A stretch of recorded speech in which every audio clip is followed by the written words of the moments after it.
আল্লাহ রাব্বুল আলামিন কোরআনুল কারীমের মধ্যে জানাদের গোলাম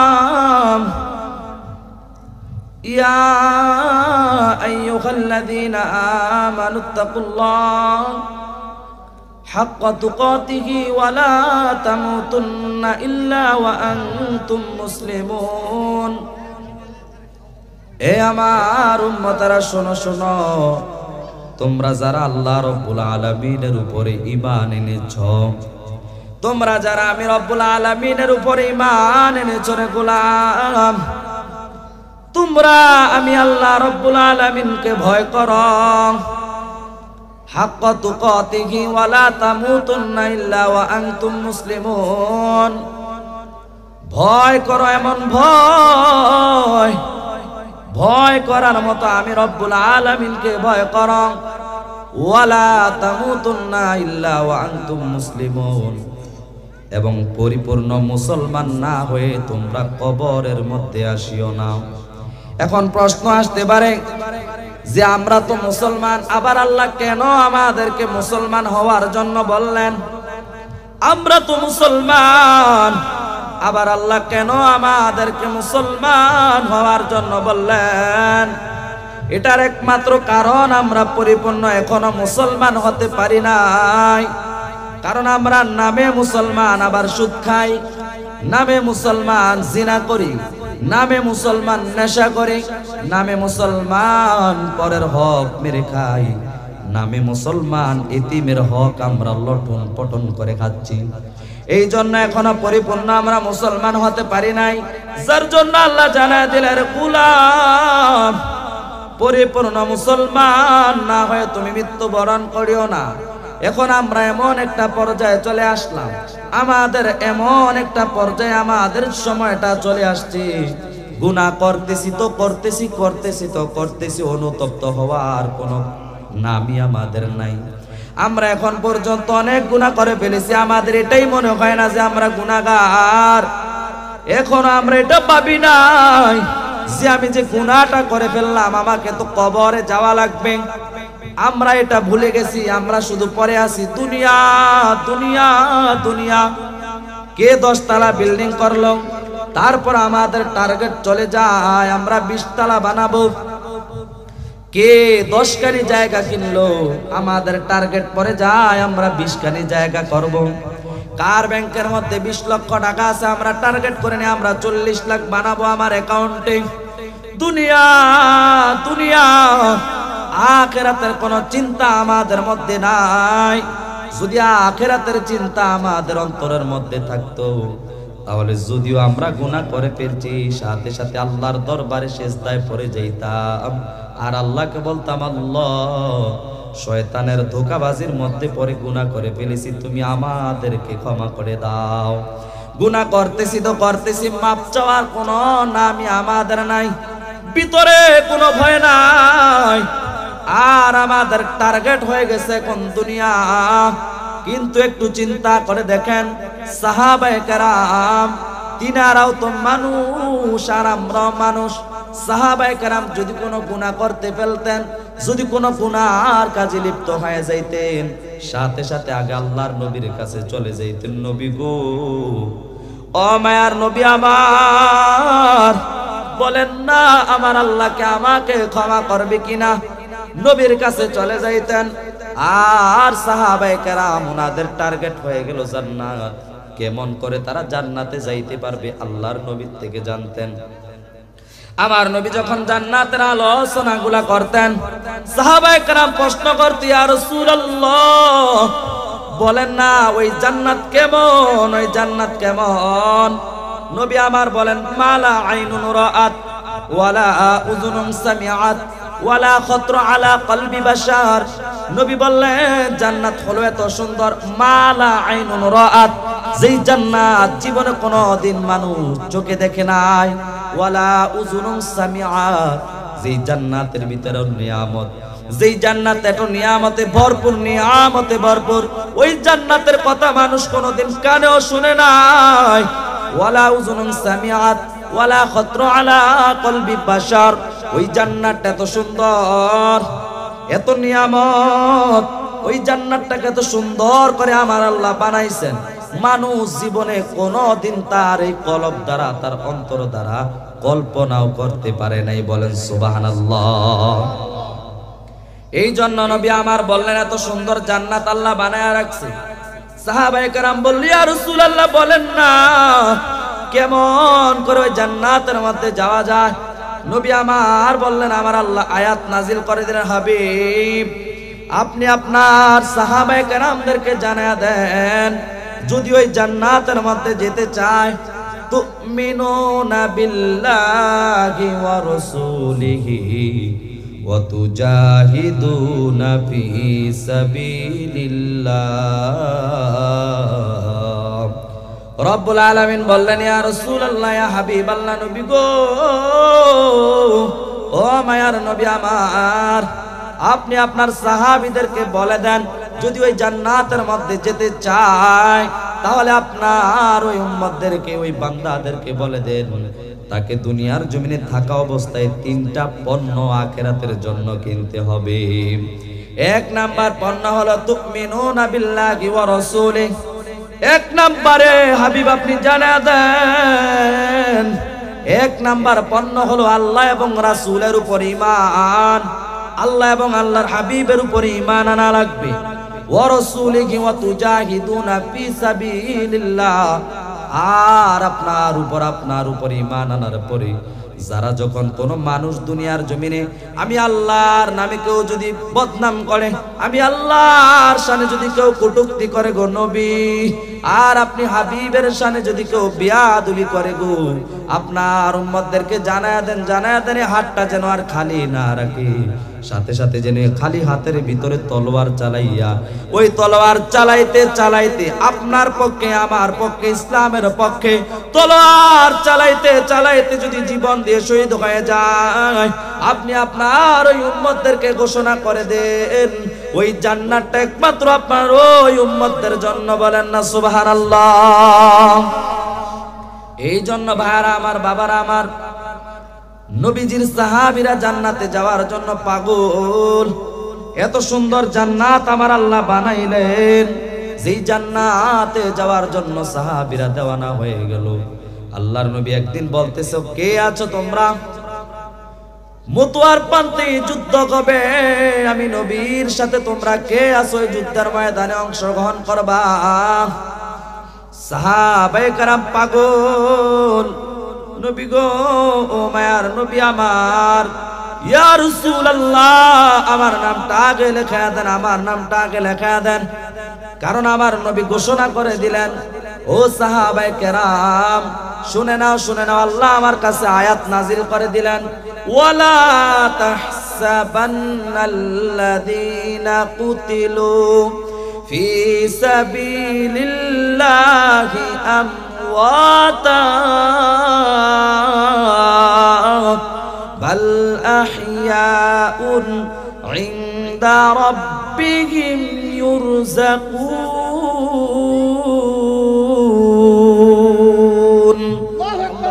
এ সাহাবায়ে কেরাম শুনো, আমার আল্লাহ জানায়া দিলেন, যারা দ্বীনের জন্য, যারা ইসলামের জন্য, আমার আল্লাহর জন্য, আমি নবীর জন্য যারা জীবন দিবা, তোমরা তারা মৃত্যুবরণ করবা না। তোমরা যখন ওই কবরের মধ্যে চলে যাইবা, আমার আল্লাহ রব্বুল আলামিন ঘোষণা করে দিলেন, ওই কবরের ভিতরে তোমাদের জন্য আল্লাহ রিজিকের ব্যবস্থা করে রেখেছে। বলেন সুবহানাল্লাহ। সাহাবায়ে কেরাম শুনে পাগল, নবী গো, আমার নামটা আগে লেখান, আমার নামটা আগে লেখান। নবী বললেন, ওই যুদ্ধের ময়দানে সেনাপতি বানানো হবে 3 জনকে। অন্যান্য যুদ্ধের মধ্যে সেনাপতি 1 জন হয়, কিন্তু এই যুদ্ধের মধ্যে সেনাপতি হবে 3 জন। 3 জনের মধ্যে সিলেক্ট করা হলো হযরতে আব্দুল্লাহ বিন রাওয়াহা, আমার নবীর পালক পুত্র জাহিদ বিন হারেস, আর একজন সাহাবীর নাম হলো হযরতে জাফর রাদিয়াল্লাহু তাআলা আনহু। মায়া নবী ডাক দেয়া বলল, আমি তোমাদের 3 জনকে সেনাপতি বানায় দিলাম রে উম্মত। ও আমার সাহাবীরা শোনো, তোমাদের 3 জনকে আমি সেনাপতি বানাইলাম, যাও যাও বাড়ির মধ্যে যাও, পরিবারের থেকে বিদায় নিয়ে চলে আসো। হযরতে আব্দুল্লাহ বিন রাওয়াহা বাড়ির মধ্যে যখন চলে যায়, যে বিবিকে ডাক দেয়া বলে, কই রে বিবি আমার, কই, বের হয়ে আয়। ওনার বিবি যখন বের হয়ে চলে আসলেন, হযরতে আব্দুল্লাহ বিন রাওয়াহা ডাক দিয়া বলেন, এরে পানের বিবি আমার, শোনো না, আল্লাহর নবী যুদ্ধের ময়দানে আমাকে সেনাপতি বানায় দিল। আমার দুইটা সন্তান আমি তোমার কাছে রেখে যাই। আমার এই সন্তানগুলাকে তুমি আল্লাহর দ্বীন শিক্ষা দিবারে বিবি। আর আমার নবীর জন্য এই আমার সন্তানগুলাকে রেখে গেলাম। কেউ যদি আমার নবীকে নিয়ে কোনো কটূক্তি করে, আমার নবীর শানে বেয়াদবি করে, বিন্দু পরিমাণে দেরি করিও না। আমার এই সন্তানগুলাকে আমার মতো আল্লাহর রাস্তায় তুমি কুরবান করে দিবা। বলেন সুবহানাল্লাহ। সাহাবী আব্দুল্লাহ বিন রাওয়াহা ওনার বিবিকে যখন এই ওসিয়ত করলেন, ওনার বিবি হাত বাড়ায় দিলেন, ও স্বামী আমার, একটু আল্লাহর দরবারে হাত বাড়ায় দাও, আর আল্লাহর কাছে আমার সাথে তুমি দোয়া করো। বলে, আমি দোয়া করবো আর তুমি শুধু আমিন আমিন বলবা। হাতগুলা যখন বাড়া দিলেন, বাড়া দেওয়ার পরে ওনার স্ত্রী ডাক দিয়ে বলল, মালিক, তোমার কাছে আমি অনুরোধ জানাই রে আল্লাহ, ও আল্লাহ, তোমার কাছে আমি ফরিয়াদ জানাই, আমার স্বামী তোমার দ্বীনের জন্য শহীদ হবে, আমার বিন্দু পরিমাণে কষ্ট নাই। আল্লাহ গো, আমার দুইটা সন্তান দুনিয়ার জমিনে আছে, আমার স্বামী যদি আজকে চলে যায়, আমার স্বামী যদি আজকে শহীদ হয়ে যায়, আমার এই পরিবারটা দেখার মতো কেউ থাকবে না। ও আল্লাহ, তোমার কাছে আমি ফরিয়াদ জানাই, আমার স্বামী যখন যুদ্ধের ময়দানে চলে যাবে, আমার স্বামীকে গাজী বানাইয়া আবার তুমি আমার কাছে ফিরে আনিও। এই কথাটা যখন বললেন, আব্দুল্লাহ বিন রাওয়াহা বিন্দু পরিমাণে দেরি করলেন না, কোমর থেকে তলোয়ারটা বের করলেন, ওনার বিবির হাতের মধ্যে উল্টো দিক দিয়ে এভাবে আঘাত করে বলে, ওরে বিবি আমার, তোমার দোয়া আল্লাহর দরবারে কবুল হবে না, কারণ আমার নবী আমার জন্য দোয়া করে দিয়েছে, আমি এই দিনের জন্য আজকের যুদ্ধের ময়দানে আমি গেলে আর ফিরে আসবো না, কারণ যুদ্ধের ময়দানে সেনাপতি লাগে একজন, আমার আগে রয়েছে জাহিদ বিন হারেস, মাঝখানে রইলাম আমি আব্দুল্লাহ বিন রাওয়াহা, আর পরে রইল জাফর। তার মানে মাঝখানে একজন যে সেনাপতি, ওইটা হলাম আমি, আমার আগে একজন, পরে একজন, আমার আগের জন যখন শহীদ হয়ে যাবে, পরে আমি সেনাপতির দায়িত্ব পালন করব। এরপরে আমি যখন শহীদ হয়ে যাব গো বিবি আমার, তারপরে হযরতে জাফর দায়িত্ব পালন করবে। তার মানে বোঝা গেল আমরা আগের যেই দুইজন রয়েছে আল্লাহর দ্বীনের জন্য আমরা শহীদ হয়ে যাব। সুবহানাল্লাহ বলেন।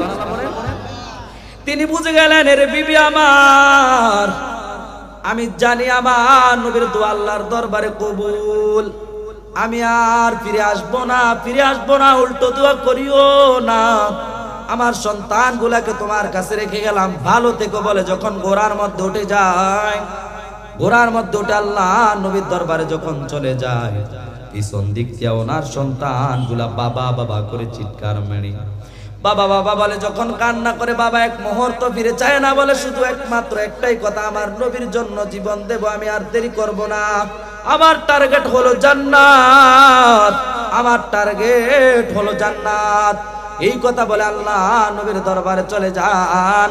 ওই দিক দিয়ে হযরতে আবু জাফর, যিনি মাত্র আজকে নতুন বিবাহ করলেন, বাড়ির মধ্যে যাওয়ার পরে এবার ঘরের ভিতরে শুনতেছেন নতুন বধূ কোরআনুল কারীম ঘরের ভিতরে বাসর ঘরে বসে বসে তেলাওয়াত করে। সুবহানাল্লাহ বলেন। আর আমরা বিয়া করে আনার পরে প্রথম রাত্রে কি হয় আওয়াজ? ডুব ডুব, ঠিক না? প্রথম রাত্রে কি বাজে? ডুব ডুব বাজে, স্পিকার, ডিজে, কনসার্ট, এগুলো বাজে। আর ওনার স্ত্রী, নবীজির সাহাবীরা, ওনার স্ত্রী ঘরের মধ্যে বসে বসে বাসর ঘরে কোরআন তেলাওয়াত করে। আর আমাদের বিবিরা কোরআন তেলাওয়াত তো দূরের কথা, ওই দিন রাতে তো ওনাদের ডান্স তো দেখলে কোনো হুঁশ থাকে না। আল্লাহ হেফাজত করুক, আমিন বলেন। হযরতে জাফর যখন ঘরের কাছে চলে গেলেন, দরজার কাছে গিয়ে যখন দাঁড়ায়, দাঁড়ানোর পরে এবার শুনতেছেন ওনার বিবি কোরআনুল কারীম তেলাওয়াত করেন। যাইয়া দরজার ভিতরে এভাবে আস্তে করে ঠোক্কর মারলেন আর সালাম দিয়ে দিলেন, ওরে বিবি আমার, আসসালামু আলাইকুম ইয়া আহলাল বাইত। সালামটা যখন বিবির কানের মধ্যে পৌঁছায়, সাদাকাল্লাহুল আযীম বলে কুরআনুল কারীম যখন বন্ধ করে দিলেন, এটার থেকে একটা জিনিস শিক্ষা নেবেন বাবা। আমরা অনেকে আমাদের স্ত্রীদেরকে সালাম দিতে চাই না, আবার আমাদের স্ত্রীরাও আমাদেরকে অনেক সময় সালাম দেয় না। একটা জিনিস মনে রাখবেন, একটা আমল শিখায় দেওয়া যায়। যখনই আপনি ঘরের মধ্যে প্রবেশ করবেন, ঘরের মধ্যে ঢুকবেন, ঢুকার সাথে সাথে সর্বপ্রথম আপনার বিবিকে সালাম দিবেন। এই সালাম দেওয়ার একমাত্র কারণ আমার নবী রাহমাতুল লিল আলামিন নবী আমার এই কামলিওয়ালা নবী কোনদিন ওনার বিবিদেরকে সালাম দেওয়া ছাড়া ঘরে প্রবেশ করেন নাই। নবী আমার বলে দিলেন, যখনই ঘরের মধ্যে প্রবেশ করবা, তোমার সহধর্মিনীর জন্য আল্লাহর কাছে দোয়া করে তারপরে ঘরের মধ্যে প্রবেশ করো। সুবহানাল্লাহ বলেন। এই জন্য ভাইয়ারা আমার, বাবারা আমার, ঘরের মধ্যে ঢুকার সময় সর্বপ্রথম সালাম দিতে হবে। সালাম দিয়ে ঘরের মধ্যে প্রবেশ করবেন। সাহাবী যখন সালাম দেয় গো, কানের মধ্যে আওয়াজ কোরআন তেলাওয়াতের, ওনার বিবিকে ডাক দিয়ে বলে, বিবি আমার, তোমার কোনো হক আমি আদায় করতে পারি নাই। আজকে আমার নবীর জন্য আবার নিজের জীবন দিয়ে দেওয়ার জন্য আমি রেডি গো। আজকে মাত্র আমি তোমাকে বিবাহ করে আনলাম, আমি তোমার কোনো হক আদায় করতে পারি না। তুমি যদি পারো আল্লাহর ওয়াস্তে আমাকে ক্ষমা করে দিও।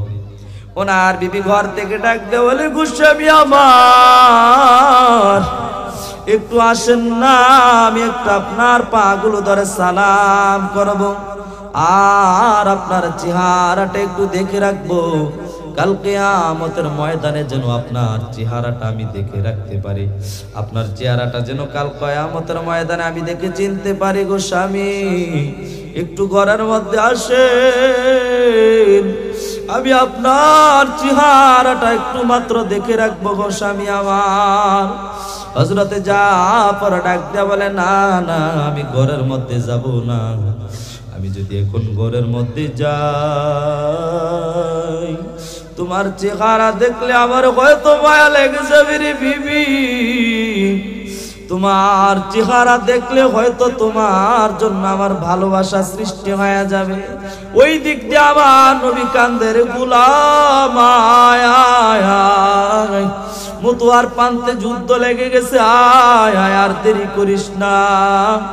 হযরত জাফর ডাকতে বলে, রে বিবি আমার, বিদায় দে, বিদায় দে, আমি ঘরের মধ্যে যাব না।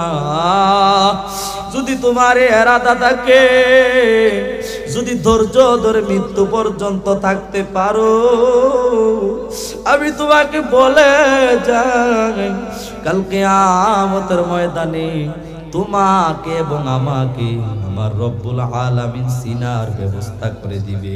সুবহানাল্লাহ পড়েন। এর বিবি আমার, তোমাকে এবং আমাকে আমার আল্লাহ চিনে দিবে, বাধা থাকবে না। নবীর জন্য পাগল চলে গেলেন আল্লাহর নবীর দরবারে।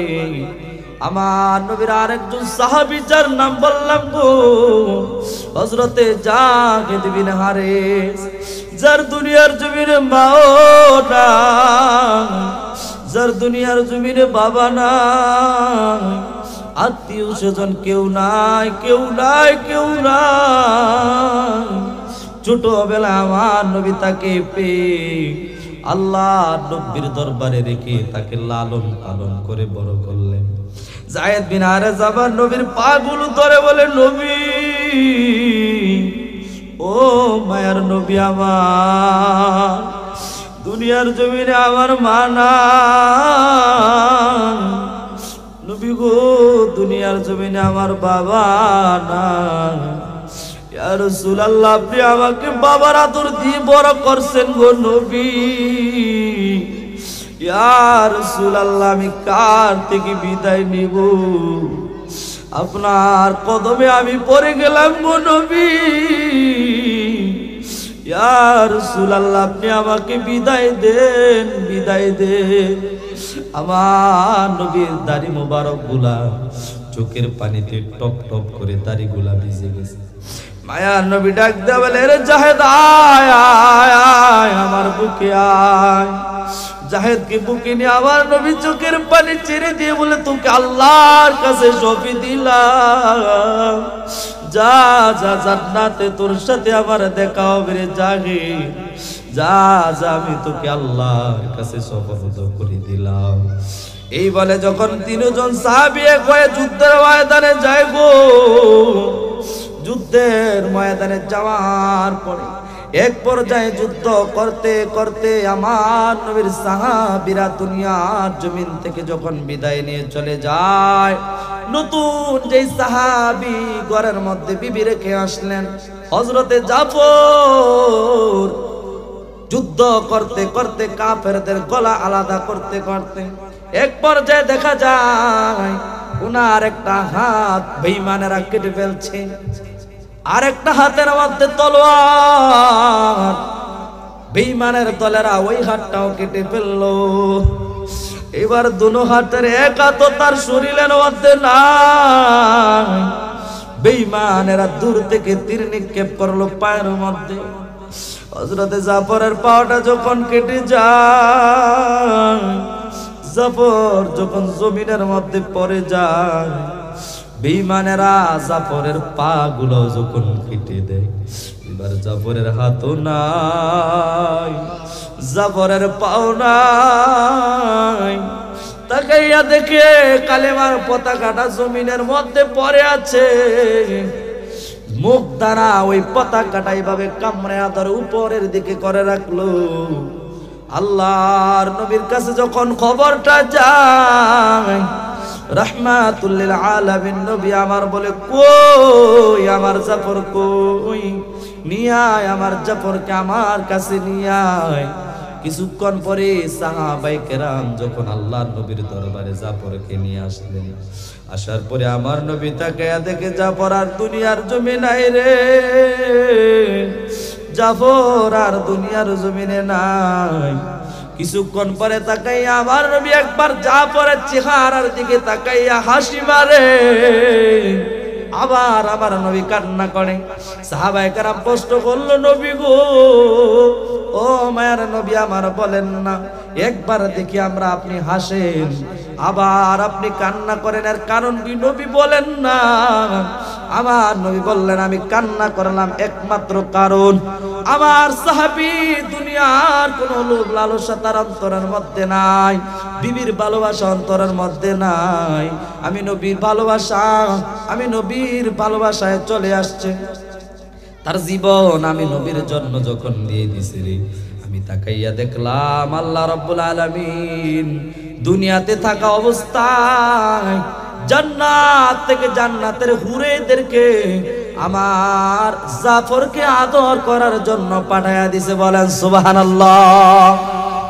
হযরতে জাফরকে যখন আদর করা শুরু করে দেয়, আমার নবী বললেন, আমি তাকাইয়া দেখলাম জাফরকে যখন তারা টানাটানি শুরু করে দেয়, জাফরের শরীরটা যখন টানাটানি শুরু করে দেয়, আমি নবী তাকাইয়া দেখলাম কে নিবে, কার আগে নিয়ে যাবে, ওই জন্য আমি খুশিতে আত্মহারা হয়ে গেলাম। এই জন্য আমি নবী হাসা শুরু করে দিলাম। এই জন্য ভাইয়ারা আমার, বাবারা আমার, যারা ঘটনাটা বুঝতে পারছেন এখান থেকে বুঝে নেবেন, সাহাবায়ে কেরাম দুনিয়ার কোনো লোভ লালসা করেন নাই, নবীর জন্য ছিলেন পাগল, আমার নবীর জন্য ছিল দেওয়ানা, বিন্দু পরিমাণে নিজের জীবনকে জীবন বলে নাই। তাদের টার্গেট ছিল একটাই, জান্নাত। আর আমার নবীর সাথে তাদের জীবনটা এমন ভাবে কানেক্ট ছিল, নবীকে কেউ আঘাত করবে, কেউ মন্দ বলবে, বিন্দু পরিমাণে দেরি করেন নাই। তারা আমার নবীর সম্মান রক্ষা করার জন্য, ইসলামকে টিকানোর জন্য ময়দানে ঝাঁপাইয়া পড়ছে। বুঝতে পারছেন? সাহাবায়ে কেরাম নবীকে ভালোবাসতে এমন ভাবে যে নবীকে নিয়ে যদি কেউ কটূক্তি করতো, তারা আর বসে থাকতো না, তলোয়ার হাতে নিয়ে নিত। রওজা মুবারকে বারবারে নিয়ম, কদম মুবারকে চুমিতে দিও, আকা কদম মুবারকে চুমিতে দিও, রুহুটা বের হতে হাসিটা দিও, আকা রুহুটা বের হতে হাসিটা দিও, তোমার মোবারক হাত আমার কপালে দিও, তোমার মোবারক হাত আমার কপালে দিও। মরণে চেহারা মোবারক দেখিও আকা, মরণে চেহারা মোবারক দেখিও আকা, কাছে বসে কালেমাটা পড়ে দিও নবী, কাছে বসে কালেমাটা পড়ে দিও। আবু বকর ওমর উসমান হতে পারি নাই, বেলায়েতের সম্রাট যিনি ওই রকম প্রেম নাই, বেলায়েতের সম্রাট যিনি ওই রকম প্রেম নাই। গোলাম যারা তাদের সাথে আমায় রাখিও আকা, গোলাম যারা আমাদের সাথে আমায় রাখিও। তুমি শেষ বিদায় মোবারক হাতের পানি দিও, মরণে চেহারা মোবারক দেখিও গো নবী, মরণে চেহারা মোবারক দেখিও। তুমি কাছে বসে কালেমাটা পড়ে দিও, তুমি কাছে বসে কালেমাটা পড়ে দিও। সম্মানিত হাজির,